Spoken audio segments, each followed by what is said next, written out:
Penelitian dimulai dengan metode heuristik. Yang pertama dari sumber primer. Sumber primer adalah bukti langsung yang dikumpulkan oleh penulis tentang suatu peristiwa, objek, atau orang.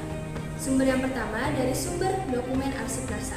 Apollo 12 Mission Report adalah dokumen resmi yang menyediakan rincian teknis dan narasi tentang misi. Sumber ini dapat diakses melalui NASA Technical Report Server. Yang kedua dari sumber wawancara dengan kru Apollo 11. Kesaksian langsung dari astronot yang terlibat seperti Neil Armstrong, Buzz Aldrin, dan Michael Collins, serta ilmuwan dan teknis NASA. Dan yang ketiga dari sumber arsip media. Berita dokumentasi dan liputan langsung dari media massa tahun 1969 yang mengabarkan peluncuran dan pendaratan Apollo 11. Sumber sekunder. Yang keempat, dari bukti sejarah. Membahas Apollo 11 secara detail seperti First Man, The Life of Neil Armstrong oleh James N. Hansen. Dan yang kelima, artikel ilmiah dan jurnal. Penelitian dan analisis ilmiah yang membahas dampak misi Apollo 11 dari berbagai perspektif. Dan yang keenam, dokumenter dan film. Produksi media yang mengulas sejarah misi Apollo 11 seperti film dokumenter Apollo 11 2019. Verifikasi eksternal, keaslian sumber meneliti keaslian dokumen, rekaman, dan artefak fisik. Ini termasuk memeriksa apakah dokumen tersebut benar-benar berasal dari waktu yang tepat dan tidak ada tanda-tanda pemalsuan atau manipulasi. Kredibilitas sumber, memastikan bahwa sumber-sumber yang digunakan seperti laporan NASA dan testimoni para astronot berasal dari otoritas yang memiliki otoritas dalam topik tersebut. Sumber primer seperti dokumen resmi dari NASA memiliki kredibilitas tinggi. Verifikasi internal, konsisten narasi, memeriksa konsisten informasi dalam berbagai dokumen dan rekaman. Misalnya, apakah data yang disajikan dalam laporan NASA sesuai dengan transkrip percakapan atau wawancara. Analisis konten, menyajikan apakah informasi yang disajikan dalam sumber tersebut logis dan koheren. Misalnya, analisis teknik terhadap laporan misi Apollo 11 harus sesuai dengan pengetahuan teknis yang ada pada waktu itu. Dan selanjutnya ada interpretasi dari Apollo 11. Yang pertama ada puncak ambisi manusia. Apollo 11 menggambarkan ambisi manusia untuk menjelajah dan mengatasi batas-batas yang sebelumnya dianggap mustahil. Yang kedua ada puncak perlombaan antariksa. Misi ini menandai kemenangan Amerika Serikat dalam perlombaan antariksa melawan Uni Soviet selama Perang Dingin. Yang ketiga ada keberhasilan kerjasama dan inovasi. Apollo 11 menunjukkan bahwa dengan tekad, kerjasama, dan inovasi, manusia bisa mencapai hal-hal yang besar dan nampaknya mungkin. Yang keempat ada titik balik dalam sejarah.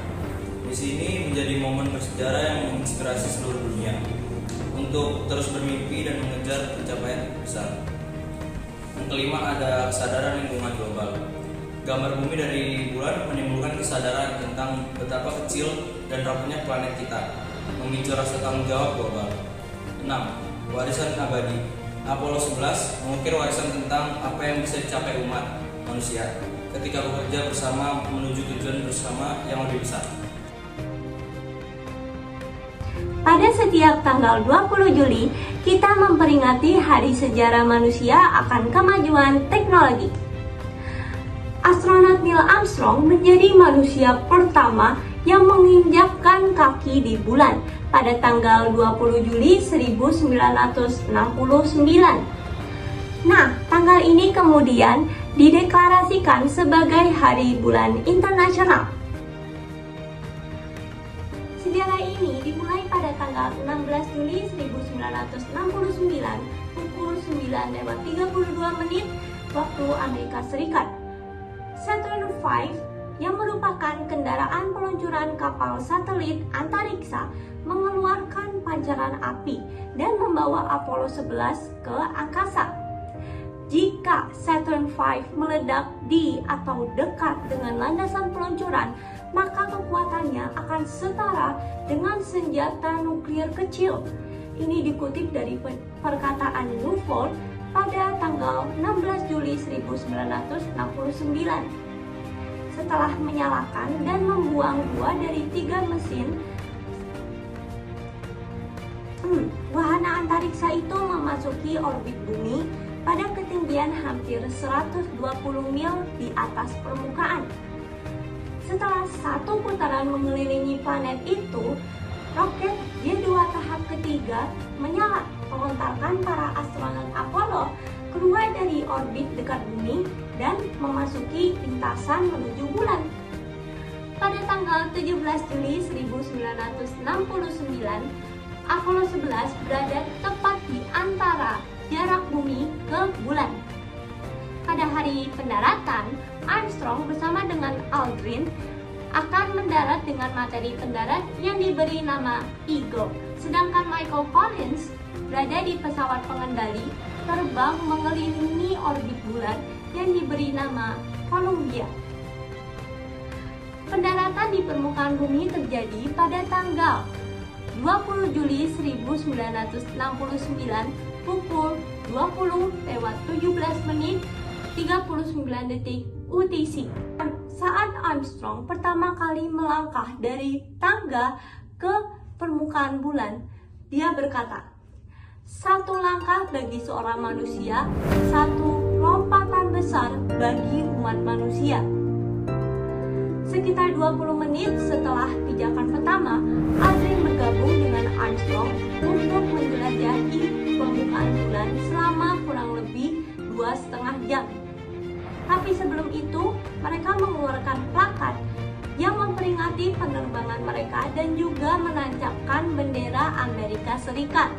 Sedangkan Michael Collins tetap berada di orbit di dalam modul komando karena dia sebagai pilot modul komando. 24 Juli 1969, setelah berada di luar angkasa selama lebih dari 8 hari. Nah, keberhasilan mereka ini secara efektif mengakhiri perlombaan antariksa dan memenuhi tujuan nasional dari Presiden John F. Kennedy yang dicanangkan pada tahun 1961.